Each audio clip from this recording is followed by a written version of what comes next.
Good morning.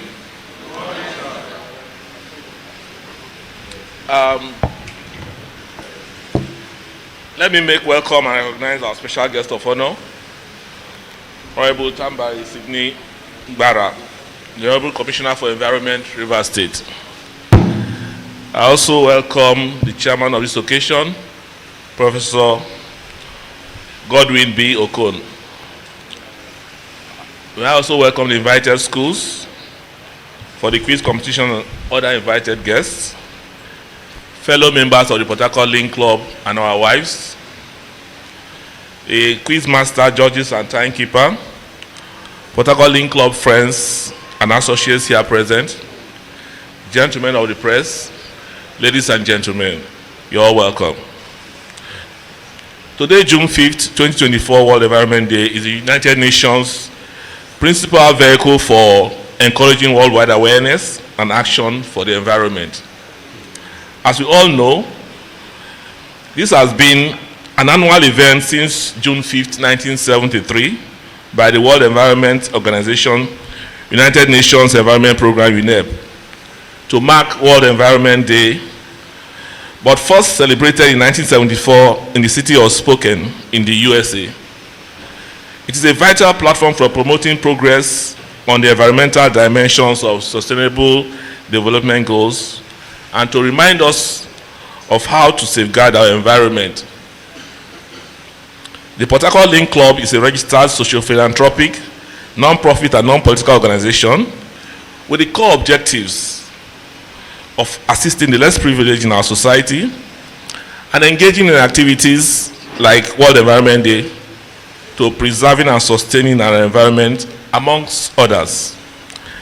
The theme of this year's World Environment Day 2024 is land restoration, desertification, and drought resilience. It is celebrated to raise awareness and promote environmental conservation.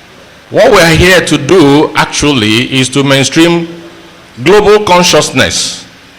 Global consciousness in the sense that we are demonstrating the buzzword in the New World Order. The buzzword in the New World Order is globalization. Think global, act local. That's basically what we're doing today. And of course, what we are also doing is to align with what the world is doing today. And of course, you know that the environment is life. And our focus today is on how to make the environment a better place. So I want you also to know that what we are doing today falls within the purview of the SDGs, because anything that affects mankind actually is of a global concern, and it falls within the purview of the SDG, particularly for us who are focusing on the environment, as today is SDG 13, SDG 14, and SDG 15. The theme of this program today, that is the World Environment Day, is land restoration, desertification, and drought resilience. And of course, the underlying notion here is the revival of the ecosystem. We must revive the ecosystem. We must take back what nature gave to us.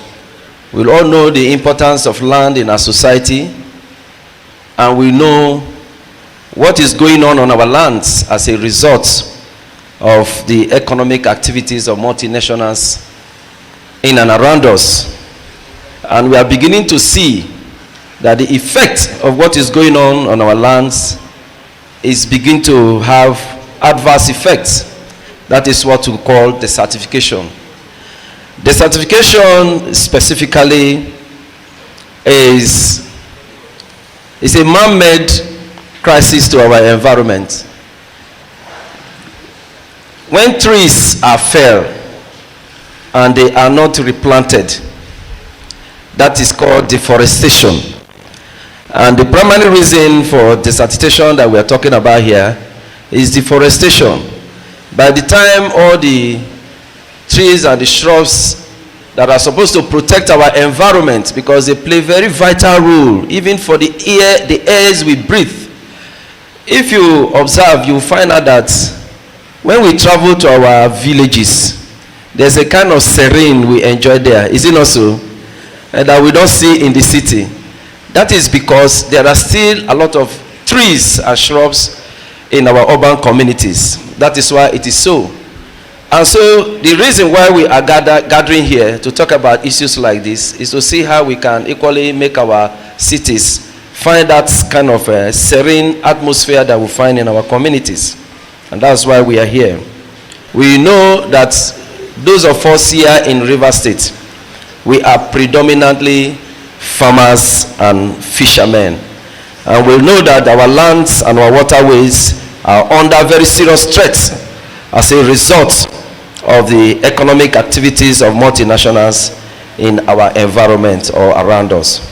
So therefore, as stakeholders, we must collaborate to face the environmental challenges before us in order to safeguard our environment and have a healthy living.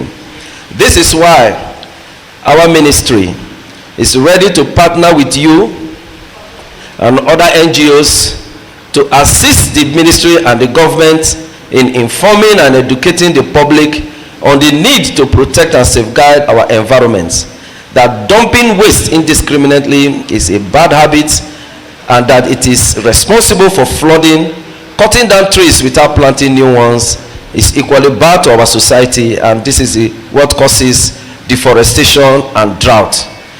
We urge you to help us to educate our people on the importance of land preservation and restoration in our ecosystem, just as you are doing. Let me give you a little background of what Port Harcourt Link has been doing in terms of World Environment Day. Every year since 1996, the Port Harcourt Link Club has marked the World Environment Day. Typically, the Port Harcourt Link Club will invite secondary schools like we're doing today to take part in science quiz and essay competition to raise environmental awareness. And we will be their role model and mentors so that the young ones will know the value of environmental stewardship as leaders of tomorrow. As a social, philanthropic, and environmental friendly club, which the chairman has highlighted, we also offer reward and recognition for individuals and schools that excel in environment-related science quiz and essay competition, and today is not an exception. The theme for the 2024, as earlier said, is land restoration, desertification, and of course, drought resilience. It's a great pleasure for me to stand before you. God bless you. I'm here to propose a motion that Nigerian government and Nigerians are doing enough to protect our land and environment. In the discourse of environmental stewardship, collective efforts that have been made by Nigerian government and the citizens is very pivotal. We need to know that the responsibility of protecting our land and environment lands on the shoulders of Nigeria and Nigerians. Although they are making conscious efforts, but they are not doing enough as their efforts are not going to be effective. The Nigerian government has come up with several programs to ensure afforestation, agroforestry, and revegetation is done throughout all the nation.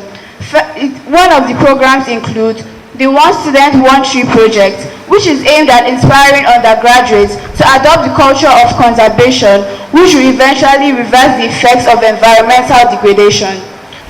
Nigeria has one of the highest rates of deforestation globally, with an estimated loss of 3.7% of its forests yearly. Yet, mitigation efforts remain inadequate, exacerbating the risks of natural disaster. Standing before you today is Chris Vanessa, an honored geography student of Archdeacon Brown Education Center. I am here to propose a motion which says, the government and Nigerians are not doing enough to protect our land and environment. First of all, what is environment? Environment is the total surrounding of a man, and it has to do with land, water, and air, and also the living and non-living components of the environment. Nigeria's land and environment are under severe threat due to the inaction and corruption of the government. Note this, the inaction I'm talking about is the one caused by ignorance of the country. Firstly, due to our debts as a country, we can now say that there is no sufficient money to even activate our budget. Now, Nigeria owes a lot of countries. Presently, they are owing about 5 countries, namely China, Germany, Japan, India, and France.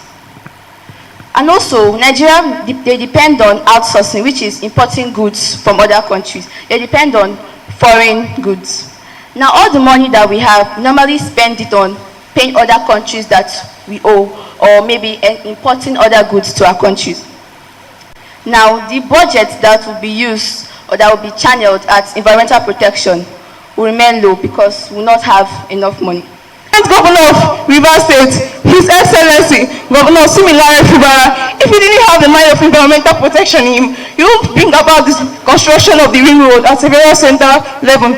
That is why in the year 2021, the Nigerian launched the Reducing Emission for the Desertification and Reforestation Program, as empowered to be responsible for all environmental laws and activities. Hands at the government first. If you look at it, the government have sufficient policies to implement, but the citizenry also have a part to play. So I think it's a collective responsibility. You know, anything that affects the environment affects all of us. We live and operate within the environment, so it's incumbent on us to protect the environment. And this is a program that Port Harcourt Link has carried for several years, creating awareness and letting people know the need to protect the environment. This year's topic is very apt. We're talking about land restoration, we are talking about deforestation, because, you know, indeed, because this part of the world, some of the major challenges we have with our environment is flooding. And it's flooding because we are insensitive to it. People dump refuse in the drains, and it affects people. Build on waterways.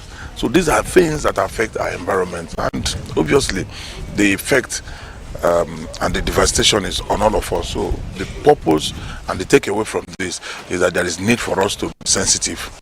15. Children have said it all. A motorist. It's not about the laws. It's for the government to implement the ones that have been put in place. It's just a simple thing. Because starting all over again, telling us what we have to do, the government knows it, the Nigerian people knows it.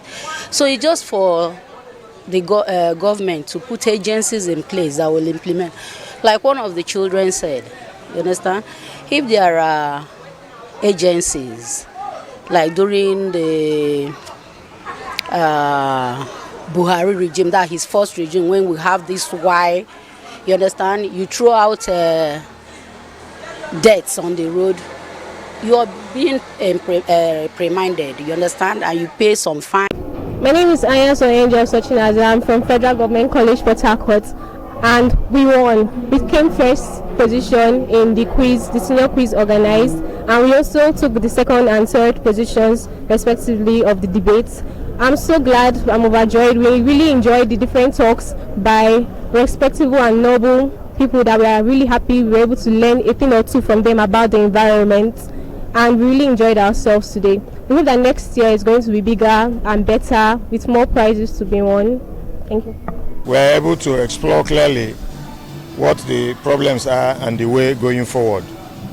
We are happy also that the students who participated in the quiz competition performed brilliantly well, and that the best schools emerged, as it were. One unique thing about this event today is that this is the first time the Port Harcourt Link Club is organizing World Environment Day in the presence and collective participation of our wives. So it's a step going forward. And above all, we received applications from outside the state, indeed from far away India. And the goodwill message received from the candidate who applied from India, as well as the paper, the essay she submitted, formed very important contribution to the conversation today. And so we are very happy, and we thank everybody who participated. And we believe that come this time next year, we'll all converge again to look at the challenges of the environment and what we should be doing, every one of us, going forward. So I thank all of you. I thank the media. I thank the security. I thank the linkites, the linkresses, and everybody who contributed one way or the other to make the event a success. God bless you. See you again June 2025.